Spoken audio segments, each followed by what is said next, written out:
Saat Satoshi dan teman-temannya mempersiapkan bekal untuk berangkat lagi, Yurika kesulitan menata rambutnya. Dan Serena yang melihatnya segera memasangkan jepit rambut di rambut Yurika. Baru saja dia hendak jalan, Flabebe melayang dan menempel di jepit rambut Yurika, yang nampaknya Pokemon itu terlihat putus asa.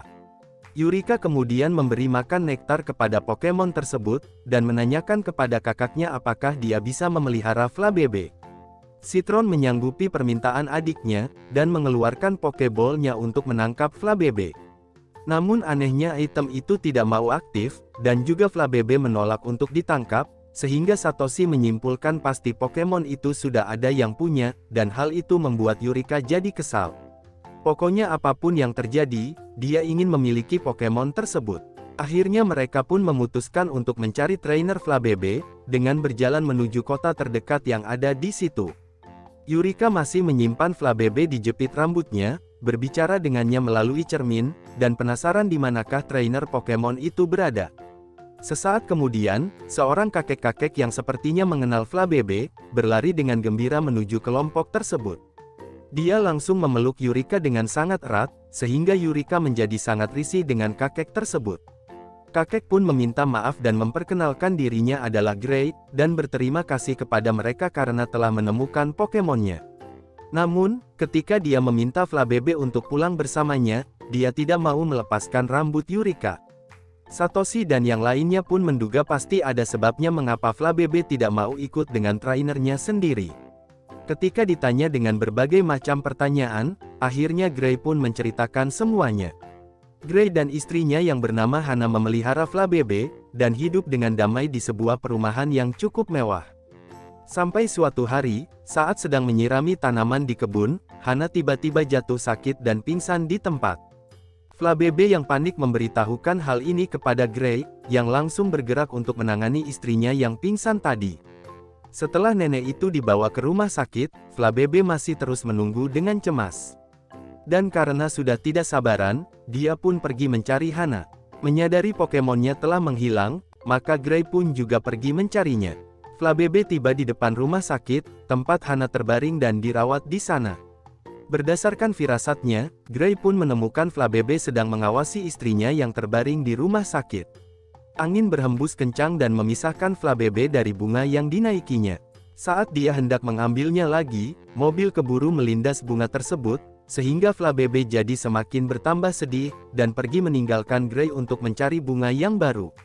Sekarang Gray harus membawa kembali Flabebe pulang, karena dikhawatirkan kondisi istrinya yang semakin memburuk apabila mengetahui Pokemonnya menghilang. Yurika sekarang mengerti mengapa Flabebe tidak mau lepas dari jepit rambutnya yang berbentuk mirip seperti bunga yang dimiliki Pokemon tersebut. Dan yang lebih parahnya lagi, saat Flabebe tidak mempunyai bunga, maka dia akan terus kehilangan energinya. Satoshi dan kawan-kawan menyarankan untuk mengunjungi toko bunga, tapi Gray mengatakan bahwa setiap Flabebe memilih bunga favoritnya sejak lahir, dan tidak bisa sembarang pilih. Dan kebetulan Flabebe miliknya suka dengan bunga peri, dan menemukannya juga bukanlah hal yang mudah. Satoshi dan kawan-kawan menyuruh Gray untuk pergi mengunjungi istrinya di rumah sakit, sementara mereka yang akan mencari bunga itu.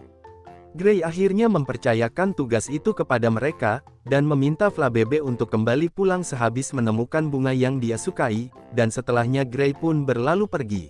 Pertama-tama mereka pergi ke Pokemon Center untuk menyembuhkan Flabebe. Setelah itu Suster Joy memberitahukan bahwa bunga peri dapat ditemukan di dataran tinggi dekat kota, tapi karena sekarang bukan musimnya, maka bunga peri sangat sulit untuk ditemukan.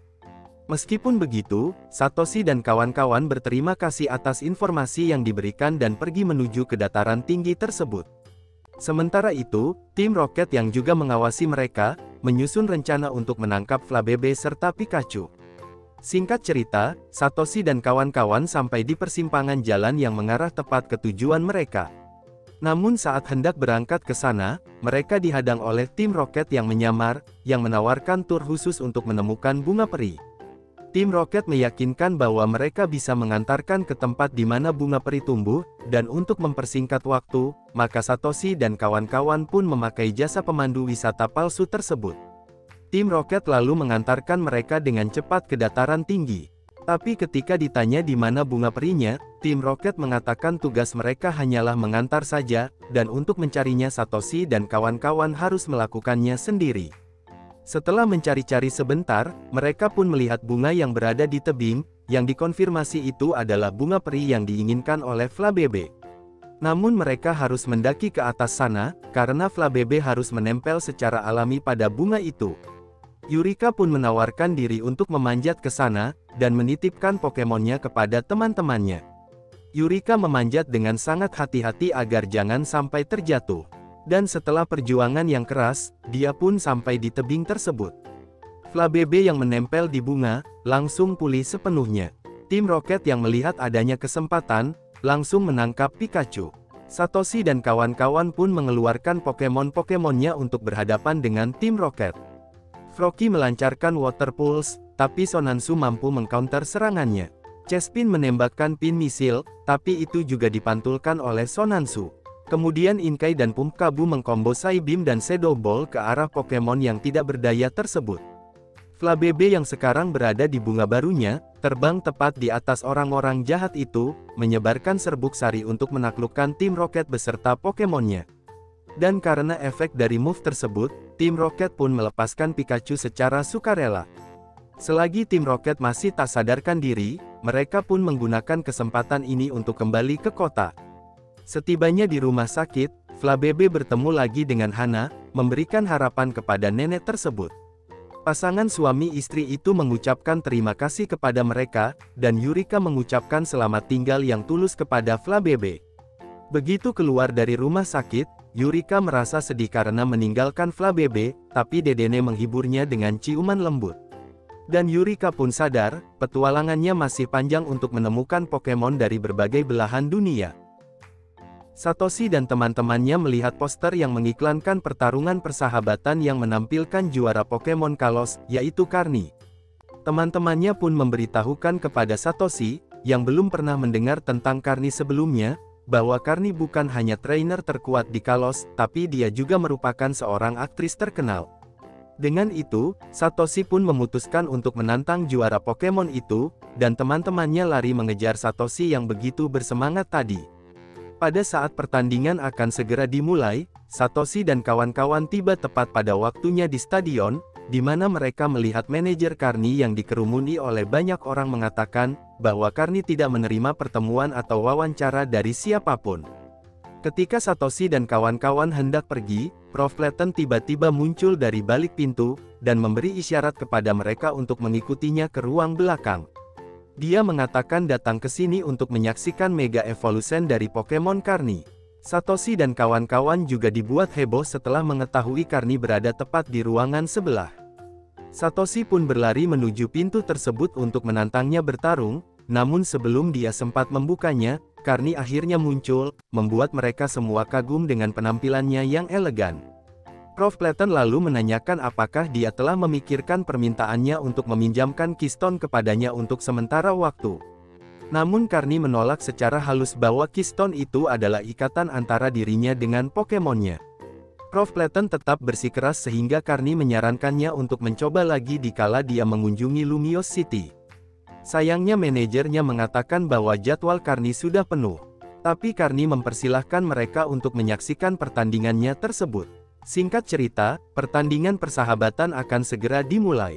Kedua peserta turun ke lapangan di hadapan penonton yang bersorak-sorai.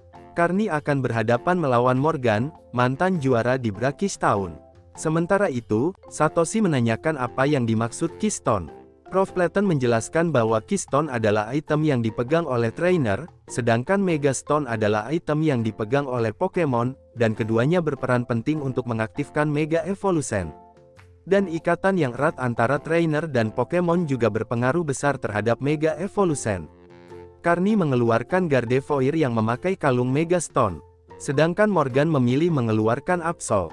Dan tim Rocket yang melihat banyak Pokemon yang bagus-bagus, memutuskan untuk menangkap seluruh Pokemon tersebut. Absol memulai dengan melancarkan bait, tapi Gardevoir bergerak dengan kecepatan tinggi untuk menghindarinya.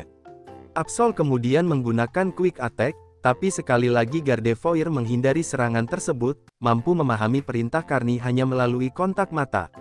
Absol menggunakan Psycho Cut, tapi Gardevoir menangkisnya dengan Shadow Ball, yang memantul dan mengenai Absol. Dalam upaya terakhirnya, Morgan memerintahkan Absol untuk menggunakan Perish Song, tapi Karni mengantisipasi dengan memerintahkan Gardevoir Moonblast, untuk melumpuhkan Absol, berhasil memenangkan pertandingan tersebut. Saat mereka hendak menemui Karni lagi, kerumunan orang berkumpul di depan ruangannya, sehingga mereka pun tidak bisa bertemu dengan Karni. Dan lagi Karni juga sudah berangkat untuk syuting film. Serena menyarankan bagaimana kalau mereka pergi ke toko kue yang paling enak di kota tersebut, dan Prof. Clayton akan segera bergabung dengan mereka setelah menyelesaikan urusannya.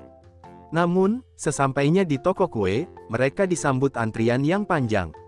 Terlepas dari hal tersebut, Serena dan Yurika bertekad untuk menerobos antrian yang panjang, dan mereka pun berhasil mendapatkan satu potong kue. Dihadapkan pada kesulitan membagi satu irisan kepada 4 orang. Citron mengeluarkan sebuah mesin yang dapat memotong kue tersebut menjadi potongan yang sama persis. Tapi di saat itu, mereka memperhatikan seorang wanita yang kecewa karena tidak sempat membeli kue. Satoshi dan kawan-kawan mau membagikan kue mereka kepada wanita itu, yang ternyata tidak lain adalah Karni. Setelah membagi kue untuk setiap orang, mereka sangat puas dengan rasanya yang lezat. Karni mengatakan bahwa toko kue ini adalah favoritnya sejak dari dulu, dan dia sering menyamar agar bisa sampai ke tempat ini. Yurika tiba-tiba melamar Karni untuk menjadi pasangan hidup kakaknya, yang mana Citron malah dibuat malu dengan tingkah laku adiknya tersebut. Satoshi memohon kepada Karni untuk bertarung dengannya, dan melihat kegigihannya, maka Karni pun menerima tantangannya. Prof. Clayton yang sudah selesai juga ingin menyaksikan pertarungan itu, masih penasaran dengan Mega Evolution yang akan digunakan oleh Karni. Satoshi memilih Pikachu untuk berhadapan melawan Gardevoir Karni. Pikachu memulai dengan Iron Tail, yang diikuti dengan Quick Attack, namun Gardevoir secara gesit menghindari serangan beruntun tersebut. Selanjutnya Pikachu mengkombo Electro Ball dan Thunder Ball, yang juga mampu dihindari oleh Gardevoir. Gardevoir membalas dengan melancarkan Shadow Ball, yang membuat Pikachu terpental, dan Satoshi berlari untuk menangkap Pokemonnya. Dengan sekali lihat saja, Karni menyadari kecintaan Satoshi terhadap Pokemonnya. Di saat semuanya sedang lengah, tim Rocket melemparkan jaring, yang berubah menjadi kubus transparan untuk menjebak Gardevoir di dalamnya. Meskipun Karni menyuruh Gardevoir untuk menghancurkannya, tapi kenyataannya itu sama sekali tidak berpengaruh. Tim Rocket lalu melemparkan bom asap untuk membantu mereka melarikan diri. Seakan-akan sudah tahu kemana perginya Gardevoir, Karni mengajak teman-temannya untuk mengejar tim Rocket tersebut. Karni mengenang pengalaman buruknya ketika tersesat di pegunungan berkabut. Dan Keystone yang bersinar menuntunnya untuk bertemu lagi dengan Gardevoir. Singkat cerita, mereka pun menemukan tim Rocket yang menahan Gardevoir. Karni menyuruh yang lainnya untuk tetap di posisinya, sementara dia yang akan menghadapi tim Rocket. Langsung saja Karni mengaktifkan Mega Evolution, mengubah Pokemonnya menjadi Mega Gardevoir. Dan kali ini, dengan kekuatannya yang meningkat drastis, mampu menghancurkan kubus transparan tersebut. Sebelum tim Rocket sempat melarikan diri, Karni memerintahkan Mega Gardevoir Moonblast, untuk meledakkan tim Rocket. Karni berterima kasih kepada Satoshi dan kawan-kawan yang telah membantunya menemukan Gardevoir. Dan sebelum dia berangkat, Satoshi memberitahukan bahwa dia ikut serta dalam Pokemon Kalos League, dan akan bertarung melawan Karni ketika waktunya tiba. Karni juga menantikan hal tersebut, dan melambaikan tangannya saat helikopter terbang menuju matahari terbenam.